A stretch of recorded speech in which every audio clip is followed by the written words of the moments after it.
A new era begins in College Station this season. Mike Elko begins his journey as Texas A&M's head coach, helping us break down the 2024 season down in Aggie land. Our good friend, David Nuño of TexAgs, does phenomenal work talking all things Texas A&M. David, what's going on, my man? Appreciate you taking the time. My man, it's interesting, Chris. You talk about the new era beginning, but for Coach Elko, and I think for the local media, it started 8 months ago. But it's true. Like now it's our launch into seeing what this new vision and this new direction for Texas A&M is going to be, because I think this happened a lot during SEC Media Days. People look at A&M and they see Mike Elko and the success he had at Duke. They see what A&M can be in these blip years, right? 2012, 2020. But they also use these Jimbo goggles in evaluating this A&M team. Completely different culture. It'll have its own set of problems, but they're also going to have a lot of answers as well. So, David, if you don't mind, before we look ahead to this season, and I know you probably don't want to, but let's briefly look back at what happened last year to kind of set the scene to where we are now. 7-6 overall record, 4-4 in SEC play. But obviously, David, the most notable thing that happened is, again, there was a coaching change. Jimbo Fisher fired after that Mississippi State game, which was so funny, the 51-10 win. Yeah. But the decision had obviously been made. You do end up going to the Texas Bowl, losing to Oklahoma State. I mean, again, kind of throw the results of that one out because it was a shell of the Texas A&M squad, guys that hit the portal, guys that declared for the draft, whatever. When Aggie fans look back on the 2023 season, when you guys look back on it, is it the Jimbo Fisher thing that stands out more than anything? Like how will the 2023 season of Texas A&M football be remembered? Well, let's talk about Jimbo in parts, because look, he had some problems, right? Obviously, you don't get fired if there weren't some major issues with the program. He also got very unlucky, and part of that unlucky part of the dialogue is his own fault for being too stringent in the way he wanted to go about his business, about not making certain changes, not evolving. But let's be honest, outside of Nick Saban, I don't know many college football coaches that can overcome the injury situation at quarterback that A&M has had since 2021, where Haynes King goes down and Zach Calzada, who was not ready, comes in. And by the way, played most of that year injured as well. And then the next year, Haynes King gets benched. Max Johnson goes down. Haynes King comes in. He goes down. Connor Weigman finishes the season as a true freshman.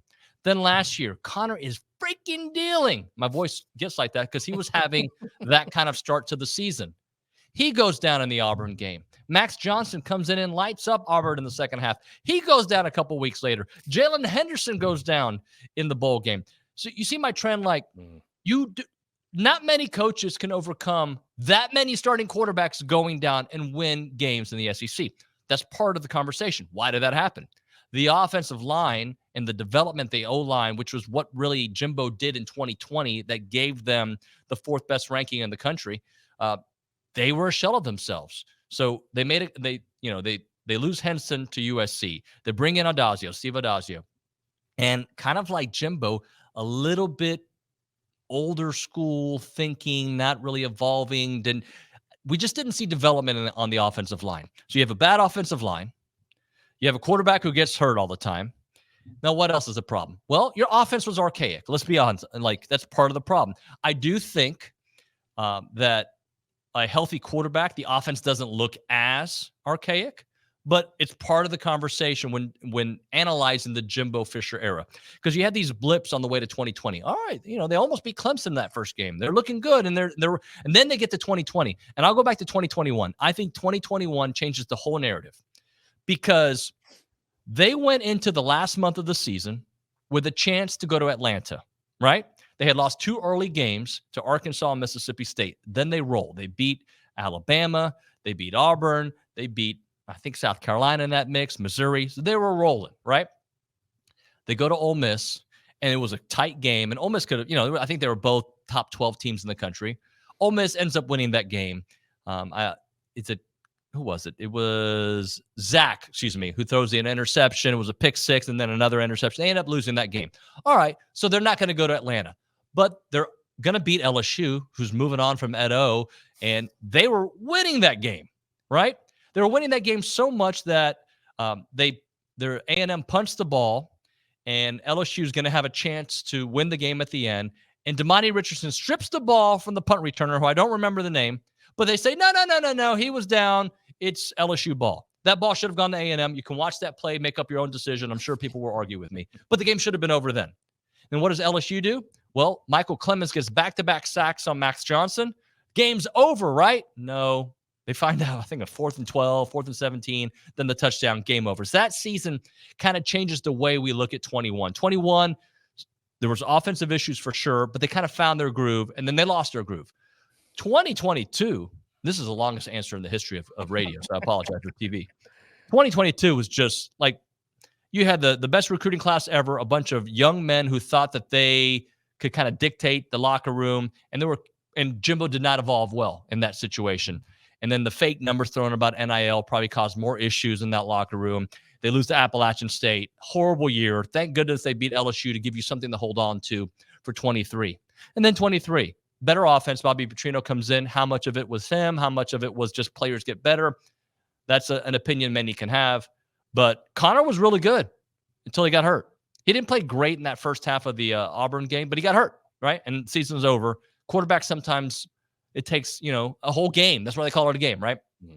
So the longest answer, making it even longer. Jimbo didn't evolve. Quarterbacks got hurt. And in this NIL world of transfer and young men feeling that they're bigger than the program and their name, it was a comedy of errors led by your main guy, and he gets the blame for it. I can see how he could have navigated out of some of those issues, because if you look at the last couple of years, how many games did they lose by double digits? I don't have it in front of me, but I think maybe 1 in 2 years. They all came down to a field goal or a touchdown with a chance to win in the fourth quarter. All of them. Ole Miss last year, Alabama last year, like Tennessee last year. All these games came down to a possession. So, Jimbo, it was time to move on, but he also was very unlucky with being a little bit too stuck in his ways.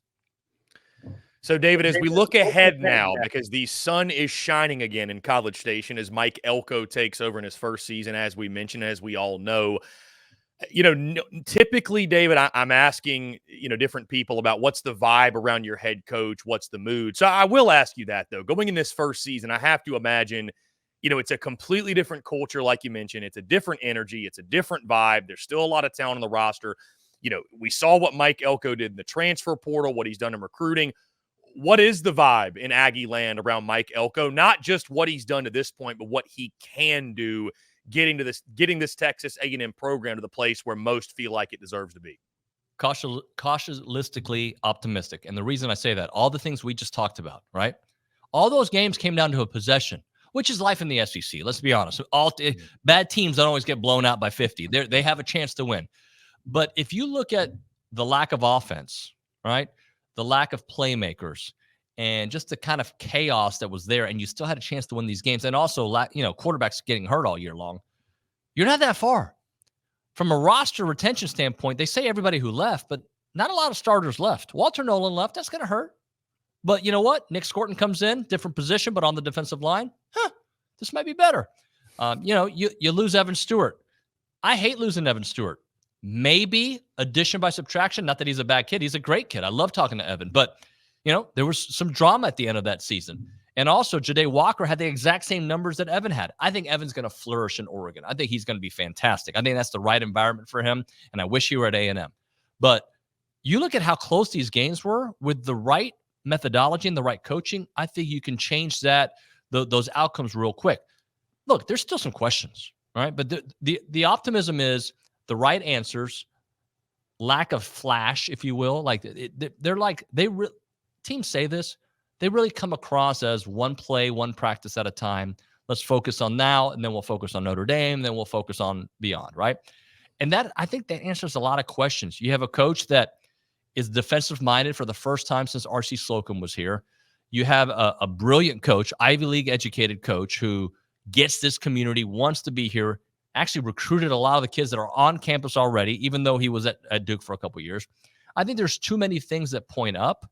He's going to have to prove it, right? Like, as I said when we started, every coach has his own set of issues, right? And I think what Mike has done a good job about is answering some of the questions that Jimbo had, right? And some of those questions were culture, strength training, accountability. the relationships with the high school coaches in Texas. Mike has got flying colors in all of those. So when you ask about where's the optimism, it's pretty high. I think, though, we are realistic knowing, like, I think everybody, I don't know if expects is the right word, but wishes for a 9+ win season, right? Very hard to do it. I get it. I think you guys had them at 7-5. I understand that. But you can see a path to that if those questions are answered. A healthy Connor Weigman with Mike Elko and Colin Klein running those plays, I think there's a path to say, yeah, you don't lose the LSU game this year. You don't lose. The Texas game is going to be tough. The Missouri game is going to be tough. Absolutely, Notre Dame is going to be tough. But if you have a healthy quarterback and a better offensive line, because that's an area that I know that they've worked on, then I think, yeah, you could be optimistic. So, David, on that note, let's dive into the 2024 Aggies. We'll start on the offensive side. You mentioned Colin Klein, the new offensive coordinator from Kansas State. And I just want to highlight this. This number jumped off the page to me, David. You mentioned the quarterback injuries, if you will. Injuries have forced Texas A&M to change quarterbacks 7 times over the past 2 seasons. 7 times there's been a quarterback change. I mean, that's insane. Insane. Connor Weigman, though, as you mentioned, returning as QB1, obviously looking to stay healthy behind a revamped offensive line. If healthy, most believe he can be, I would say, a top 5 quarterback in the SEC. I don't think that's outlandish. 3 of 5 starters returning on the offensive line. Kansas transfer Armaj Reed Adams looking to factor in there early as well and maybe be a starter on day 1. You mentioned you do lose Evan Stewart, Aniyah Smith at wide receiver, but Moose Muhammad, Jade Walker, Noah Thomas, they're all leading a really what looks to be a stout wide receiver room, in my opinion. Also, Donovan Green back from injury at tight end. You get Fresno State transfer Trey Watson in there as well. And then Reuben Owens and Le'Veon Moss, your top 2 guys leading the charge in the run game in the backfield. So when you look at this offense, again, it's a new era. That includes offensively. You have your trigger man back in Connor Weigman, keeping him healthy, priority number 1. What are you expecting from Colin Klein in this A&M offense in 2024? Well, to me, it goes deeper than Colin Klein, right? Adam Cushing and the offensive line coach. That's where, like, people made a big deal about Jimbo last year when he said it's not about scheme, it's about execution. And he's not wrong, right? Like, now, are there some issues with the scheme? Yes. But, like, when you drop a pass, when you run the wrong route, when your quarterback gets hit 3 seconds into his drop back, if you can correct those little issues, then I think scheme does become part of the conversation, but it's not as glaring as it seemed at the end of Jimbo's run. So what I think is, if Adam Cushing can get the most out of this offensive line, there's some talent there.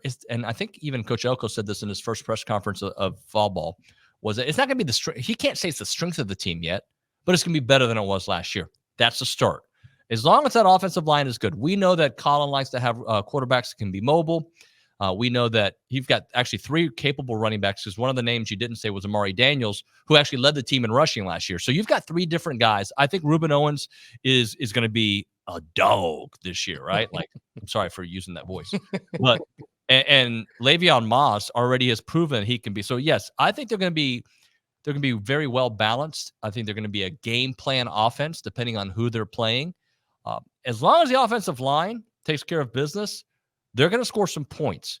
And, A&M's offense last year, while it wasn't the best in the SEC anywhere near it, was better than we saw the year prior. I think we're going to see even more improvement, maybe 34, 35 points a game. So, David, let's go to the defensive side of the football, because this is Mike Elko's bread and butter. You talk to anybody, Mike Elko has, it seems, never had a bad defense. I mean, this man, death taxes and having a good defense, that's a characteristic of Mike Elko. He's got Jay Bateman taking over as his DC as well. But again, it's going to be Mike Elko's defense. You do add, like you mentioned, Nick Scorton from Purdue, who has gotten a ton of hype this offseason for good reason. I mean, I think immediately he becomes one of the SEC's best pass rushers. That's how good I've heard people talk about him being a first rounder, maybe the number 1 overall pick. Maybe that's a little bit aggressive, but an early first round guy. You got the Shamars back, Shamar Turner and Shamar Stewart. They both return up front. Torian York is a guy that leads the linebacker core, filling that void left by Edrin Cooper. But York was fantastic a season ago, should build off that season. Tyreek Chappell, Bryce Anderson returning in the secondary. Got to get better in the secondary. I remember talking to you after the bowl game last year, and that was an eyesore. That was a problem all year long.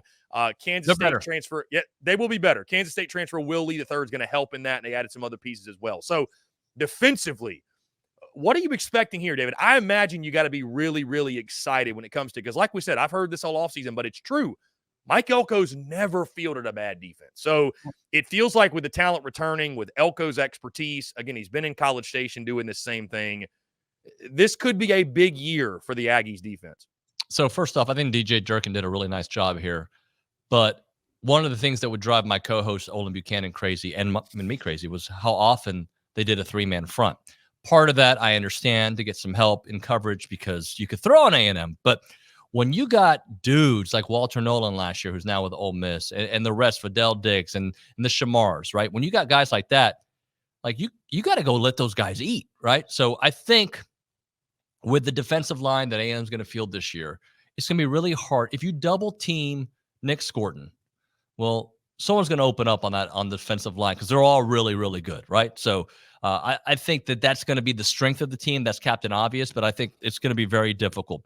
As for the additions in the secondary, like, look, Des Ricks, he may be a young player, but he's a 5-star transfer from Alabama that people aren't talking about, right? Terry Bussey, another 5-star guy, that these guys are going to find their way on the field. Now, you don't want 5-star freshmen necessarily to play right out the gate unless they are just clearly ahead of everybody else. But then what A&M did so I think magnificently was adding these transfers that can plug and play who have played a lot of football. As you mentioned, Will Lee, BJ Mays, there's others that they've added, right? So you bring in these players, Jaden Hill from Florida. You add these players to the secondary, and Bryce Anderson, who's been phenomenal. Tyreek Chappelle, who's played for 4 years. This will be his 4th year at A&M. A lot of experience with young, fresh names coming in. And I'll also add to that.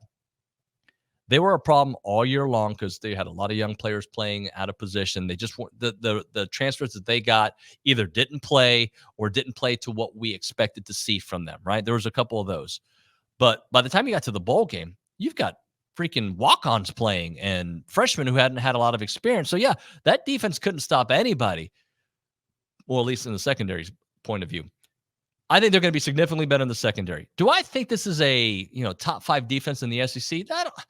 It's hard to say that today because I don't know if anybody in our business can truly evaluate teams the way we used to because when half the defense is different, your coaching staff is different, Alabama's a different team, Georgia's Georgia, but they've got some changes, and Missouri loses half their team to the end. Like, it's very hard to evaluate. So what you do evaluate is on history, right, of the coach and the kind of talent he produces. And as you said to start off that question, Mike Elko doesn't have bad defenses. Expect this defense to be really, really good in the SEC. David, let's talk about the specialists and special teams. Randy Bond returns as the kicker, hit 74% of field goals a season ago. Got a freshman taking over the punting duties, at least right now, Tyler White. He looks to be the heir apparent there. And the adventure that is replacing Anais Smith in the return game. And I say adventure because it felt like at times Texas A&M special teams was an adventure in 2023. What are you expecting from this group? And do you think it could be one that is actually a strength of this football team this year? So when I talk about LSU and I say you don't get better by losing Jaden Daniels and Malik Neighbors, you can only add that same thinking with Texas A&M with losing Anais Smith. He was your best wide receiver. He was your best special teamer, right?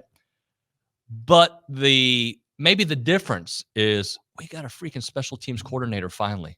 Jimbo Fisher didn't have one, right? Like, I don't know how they did it. They just, all right, do it. And you'll remember 2022, freaking a touchdown to start off the game against A&M in South Carolina, right? Like, it was 7-0 as first play, first kickoff. It was 17-0 5 minutes into it. And A&M still had a chance to come back and win on that last possession where they brought in Connor Weigman midway through the fourth quarter. They still had a chance to win that game down 17-0 in the first 5 minutes of the game. Special teams should be better because you have somebody focusing on it. I think Reuben Owens is going to play a huge part of that. I think Terry Bussey could potentially play a huge part in that as well in punt and return. So you've got some names out there. Cyrus Allen, the transfer from La Tech, potentially could be a name we see in special teams. And if Jabri Barber, another guy in the wide receiver room who had an amazing spring until he broke his foot, he looks like he could be back midseason. Now, that's a ways away, or maybe even at the end of September, early October. But these are all names that I think could be better. But just the fact that you got a guy who's focused on special teams, like, I'm a big believer. If something isn't working, change, right? Don't just keep doing it. Mhm. And they're changing. So by default, it'll be better, just like the offensive line. It can't be worse. So I think you'll be better there. So, David, as we look at the Aggies, 10 starters returned, 6 on offense, 4 on defense, which, again, I think returning starters is maybe the most overrated stat now with the portal. Like you mentioned, so much changing. I mean, but either way, 10 starters from last year are back. As we take a look at the 2024 schedule, you open up with that season opener against Notre Dame and Kyle Field. I want to come back to that, obviously. You've got McNeese State week 2. The SEC opener is week 3 at Florida. You then have Bowling Green, Arkansas in the kickoff there in Jerry World in Arlington. You got Mizzou at home at Mississippi State, LSU at home at South Carolina, New Mexico State at Auburn, and then, of course, the rivalry game showdown we finally get back against the Texas Longhorns. So, David, when you look at this schedule, there's a lot of different ways you can go here. What jumps out to you in regards to Mike Elko's first SEC slate at A&M? A very hard but manageable schedule is the way I look at it, right? To me, if they're going to have this 9-3 type season, it happens in September, okay? Because that Notre Dame game, so important. Obviously, if you lose it, it doesn't mean that. I mean, you're not supposed to win against the top 10 team in Notre Dame, but Notre Dame's going to be vulnerable on the offensive line. They lost Charles Jagashaw, and I just think the A&M's defensive line is going to be a problem for them. But Notre Dame is obviously very talented. Riley Leonard versus Mike Elko, all the subplots there. But that's not the game that I worry about the most. I worry about the Florida game because A&M hasn't won a true road game since I think Jimmy Carter was president. It's been that long. It's been forever, right? The last time A&M won a road game, I'll tell you, because when I bring this up on air, people are like, it's been that freaking long. It was the game after they beat Alabama. All right? So they beat Alabama, I believe it was October 9th, 2021. The week after, they go to Missouri, and they beat Missouri. Okay, think about how long. That's before the Saban-Jimbo feud. That's before the number 1 class. That's before Appalachian State. That's before 37 quarterbacks. That's early. Like, that's how long it's been since A&M has won a true road game. So I look at that Florida game. And this is not an original thought. Billy Lucci presented it on the show, and I'm copying it. You're either going to get a Florida team that's rolling because they look at their schedule like, if we don't win in September, we're screwed because the last 4 or 5 games of our season is it Florida State, LSU, everybody they play, right? They play everybody at the end of the season. So they look at A&M and Miami to start their season, first 2 or 3 games, as we got to win these if we're going to be a team that is going to win 7 games or whatever, or 8, right? So you've got a team in Florida that either beats Miami in week 1, a jumpstart Miami team that looks to have Cam Ward and be very good, or you're going to have a coach coaching for his career or his job at Florida. Not saying that Billy's going to get fired if he loses to A&M, but if you start off 1-2 in September, if you're Florida, like, the seat's going to get way warmer as the season goes on. I look at that game against Florida as the one that's going to tell us almost everything. Do I think that they can come back, and go to Jerry World and beat Arkansas? Absolutely. Always a tough game. A&M seems to win 97% of those in Jerry World. You got Missouri. Look, I don't know what to think of Missouri. Obviously, they're going to be a top 10 team. They're going to be offensively awesome. Their defense is going to look different, but you get them at Kyle Field. Those games don't matter. I mean, they're going to matter, but in the grand scheme of things, those games don't become winnable unless you really start winning those 2 games. And I'm not saying that A&M is going to escape September undefeated by any stretch. They could lose both those games, Notre Dame, and they can lose Florida. But if they win them, now those things that we're talking about of maybe being relevant in mid-October, maybe being relevant in early November become a thing, right? But and I truly expect, as most teams should, this A&M team will be better at the end of the year than they are in the beginning of the year. So if you navigate through that first part of the schedule, let's say you split the Florida-Notre Dame series. I'm hoping they win both, obviously, as a A&M alum and fan. But if you split that and you do what you're supposed to do, and you beat Arkansas, you're 4-1 going into that Missouri game, right? That's, and now you're thinking you have a lot of attention on you of, hey, this is a, college game day. Maybe they want to come back. Who knows, right? So it becomes a much bigger deal.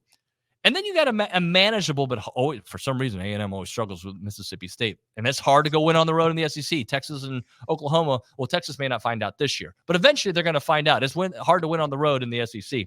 Oklahoma's going to find out this year. But then that schedule starts becoming more manageable because, hey, A&M has beat LSU at home the last 3 times. A&M should beat Missouri at home. I say should if they're clicking on all cylinders. I have a lot of respect for what Drink is doing there, so I don't want to jump too far ahead. But I'm saying in this scenario, if they take care of business against Florida, I feel much better about the season. You lose to Florida, then all those games are like, oh my goodness, how are we going to win? Yes, you're going to be better. But to me, it's that first month of the season that will tell you what kind of trajectory you are on. So, David, it's funny because I want to ask you about realistic expectations for year 1 of Mike Elko, but it's funny. I can tell you probably like many other Aggies, and I understand this because I've had conversations with you before, and the thing I love about Texas A&M and the fan base and folks like yourself is the expectations are what they are. I don't think A&M apologizes for having high expectations. They don't apologize for believing they should be one of the premier programs in college football. And that is a great characteristic to have. You much rather that than be someone who wallows in mediocrity. So how do you balance that and also having – fair enough. I was going to say, how do you balance that and having – because you want to keep the expectations fair and realistic. And to Chris, your point, you're not going to say – real conversation here. Let's have a real conversation. I am not somebody you want to talk A&M sports with during a game because my emotions go from here to here in the same – Olin Buchanan will tell you, sitting with Nuño in a football game, I go from we're going to win 30-0, we're going to lose 30-0, all within 30 seconds of each other. So when you say about realistic expectations, my expectation is – and I don't do I think we're going to be 10-2, bro. We're 9-3. I don't go line by line because there's too many storylines beforehand. I know a lot of hosts like to do that. I think there's an 8-4, 9-3 team. That's what they feel like, right? But I can tell you how that's possible. And by the way, we should have high expectations at A&M. We have the resources and we have the talent. We just have sucked, for lack of a better word, in other areas. Lack of leadership potentially at the top throughout the years, to just the changing landscape, to maybe getting the wrong guy at the wrong time. There's a lot of reasons. I think 2020 happened. A lot of people tell me it didn't happen. Oh, the 2020 doesn't count. I think it happened. I do. Because last time I checked, Alabama did celebrate that national championship. Last time I checked, the Lakers are still saying that LeBron James won that championship in the bubble. If anything didn't count, that was weird. But that all being said, I have high expectations, sure, because that's what we're supposed to do. I'm sure there's a talk show host in Auburn who thinks Auburn might win 9 or 10 games too. I don't have A&M as a 10-2 team right now. Do I see a scenario where that's possible? Sure. Should Kyle Field matter when you predict games? Should it matter? I would say so. Okay. Yeah. One of the best home atmospheres in college football. Yeah. Your hardest games are Notre Dame at home, LSU at home, Texas at home, Missouri at home. Those are hard games. You're probably not going to win all those home games. But if you're going to have that schedule, you get them at home. It's like Georgia going to Texas. I think Georgia's a better team than Texas. Going to Austin is going to be hard. That's just a fact of the matter. I think Georgia is better. I think Texas is lucky to get Michigan on a rebuild year. But guess what? With a new coach and all the drama going on there. But going to Ann Arbor's hard. It's not an easy game. So when I look at A&M, I think they have the looks of a 9-3, 8-4 type of team. But I see a scenario where they can be better than that because of all the things I've said. If Connor Weigman is a top 5 quarterback in the SEC, which, by the way, in his 8 starts, he has been a top 5 quarterback in the SEC. Go look at his numbers, 19 touchdowns, 2 interceptions. That's his numbers. If I told you a quarterback had 19-2 in 8 games, would you say, dude, that's kind of Heisman-looking numbers? Probably. This homer it is, right? So to me, it's if things play out the way they can, and why I say they can, protect your quarterback. Big question, different coach. I'm going to have expectations that they're going to be better. Look, where I have question marks, they're going to have to prove it to me. I have questions on the offensive line. I have questions about the wide receiver group, and I have questions about the secondary. I do not have questions about the mental toughness of a Mike Elko team. I do not have questions about the chemistry. I do not have questions about the culture, and I do not have questions about the strength and conditioning program that they have, right? I don't. I think they're going to be significantly better, especially with Tommy Moffitt there. But the SEC is hard. That's why eventually some of these new teams will find out, like, man, this is like, you got to get ready for Mississippi State even when they're bad. You got to get ready for Auburn even when they're, yeah, you do, because you can lose that game. Auburn almost beat Georgia last year. Like these are true things in the SEC. So I guess another long answer to tell you, I have high expectations. I want 10 wins. I think they can win 9. They have the looks of an 8-4, 9-3 team. And I don't think for me to say that, do I think Coach Elko and a healthy Connor Weigman are worth a game and a half more wins than last year? Yeah, I do. I don't think they're 7-5 if Connor Weigman plays all season long. And by the way, Jalen Henderson played well. Marcel Reed played well. But I do think a healthy Connor is maybe worth another game. I think a different offensive philosophy is worth potentially a game. If they're all coming down to a field goal or a touchdown, then you know what? I don't think it's unrealistic to expect a game and a half better. That's where that 8.5 number comes from Vegas, right? Like that's what Vegas has it at. So can I see 9? Sure. Can I see 8? Sure. Not only is Connor Weigman worth, I think can be worth a win, as any elite quarterback should be, if you base the numbers that he's done against SEC competition, then I think having the right head coach is worth it as well. And I think Mike Elko is the right head coach for this program right now. And I'm not going to apologize for expecting more than 7-5. Sorry. I expect with the talent coming back, the quarterback being healthy, and a better head coach and a better offensive line coach, I expect us to be better. Oh, and a much better strength and conditioning coach in Tommy Moffitt. David, last thing before I get you out of here. You know I cannot get you out of here without asking about that season finale against the Texas Longhorns at Kyle Field. Hatred is a great way to describe it. We finally get this game back, by the way. We take this thing from the Twitter streets and from social media, finally get this thing back on the field. Again, it's going to be at Kyle Field. We know what's happened on the baseball side of things with Jim Schlossnagle, which I think only adds fuel to the fire, not that it needed any. Thoughts on the rivalry returning and what you're expecting, not just from the game, and I'm not asking for a prediction, but not just from the game expectations, but the atmosphere, because I don't think it's too far-fetched to say that's probably going to be the best atmosphere in college football this season. It is. First off, Schloss was very good to me. I don't like what he did. I don't like to go to the rival. I just don't think you do that. But it does add an element to the football series, which is weird, right? Like we can't wait for that baseball series next year, but it adds to the football. I'm going to be very, very clear. My wife went to Texas. One of my best friends in the world went to Texas. His name is Raheel. He's a talk show host. He's amazing. I know a lot of great Texas fans, a lot who are realistic, awesome people that just love their program. Texas Twitter, I cannot stand. I mute 90% of them. I don't even talk smack about them. I want them to lose. By the way, that's my job, is to want, like, since I was a little kid, I've been trained to want Texas to lose by 50 at everything. That's just part of, I hate Barcelona. I'm a Real Madrid fan. I want them to lose by 50. That's just part of being a fan. Texas Twitter that shows up on timelines is toxic. I'm sure A&M Twitter is too, by the way. I'm not saying we're not, but that's what makes this rivalry so much fun. I can have real dialogue with humans. It's just the social media interaction of people. Like it's the worst of us. It can be the best of us, but it's certainly the worst of us.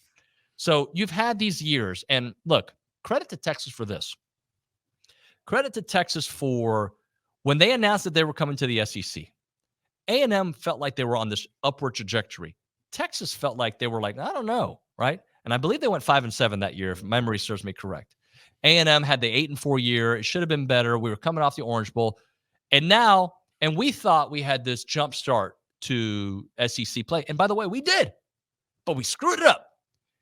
Texas also got to recruit as an SEC team in the Big 12. And I'm sorry, Chris, tell me I'm wrong. I think the 8-4 team that A&M had in 21 wins 11 games in that Big 12, or maybe 10. All right? That's just in my opinion. Yeah, that's fair. Maybe not the team that lost to Appalachian State. Maybe not that team. But the other team, yes, right? So Texas for the last couple of years, and credit to Sark, he's a brilliant offensive play caller.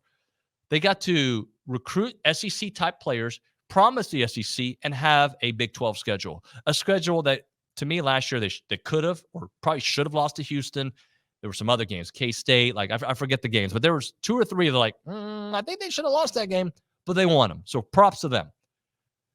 They're going to come here in a hostile crowd. The last time we played, we all know how that game ended. They won in 2011. And, A&M was supposed to have this like big, leap in just our status in the SEC. Well, Texas is coming in as a national championship favorite, one of the teams that should and could compete for it. But what makes this rivalry great is all those guys I went to high school with, I didn't go to college with, obviously, but I went to high school with, I went to church with. They lived down the street when I lived in Houston for all these years and in Dallas.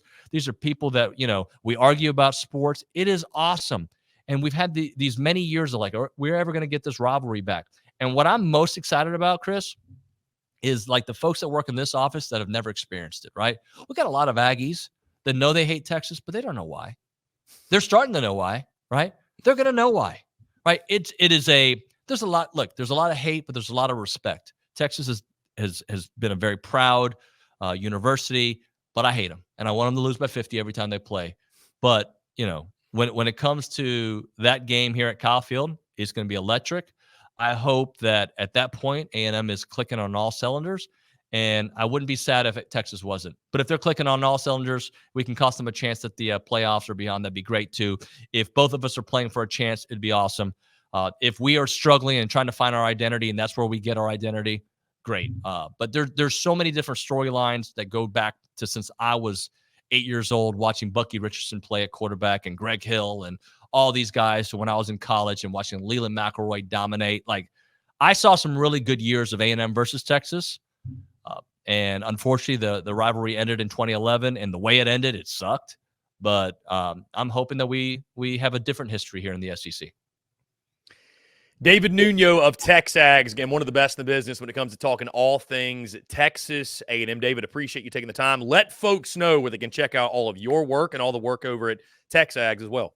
Chris, I know you do this. Do people really listen? They're like, you know what? I'm going to go follow that guy on Twitter now. Yeah, I'm going to go to listen, I want to make sure if people need an A&M guy, or maybe there's A&M people who somehow don't know you guys exist, which I don't know if those people exist, honestly, but maybe they don't.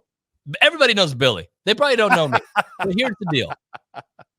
I used to do this bit on radio, and it sometimes works. I would tell people, whatever you do, don't click on that link. Whatever you do, don't go there. And then they end up doing it because you told them not to. Whatever you do not follow me on Instagram and Twitter. DAVIDNUNO. All right? I think that's for both of them. I think for Instagram. If not, you'll find some other guy that looks like me and is probably more talented. But I'm on Twitter. I'm on Insta. And obviously, you can find us at TexAgs.com. We're on YouTube, TexAgs. And, we do a daily show. We do our website. We do news. We do a fan site. We do it all. David, you're the man. I appreciate you taking the time. We'll definitely do it again this season. You got it, brother. Thanks for having me.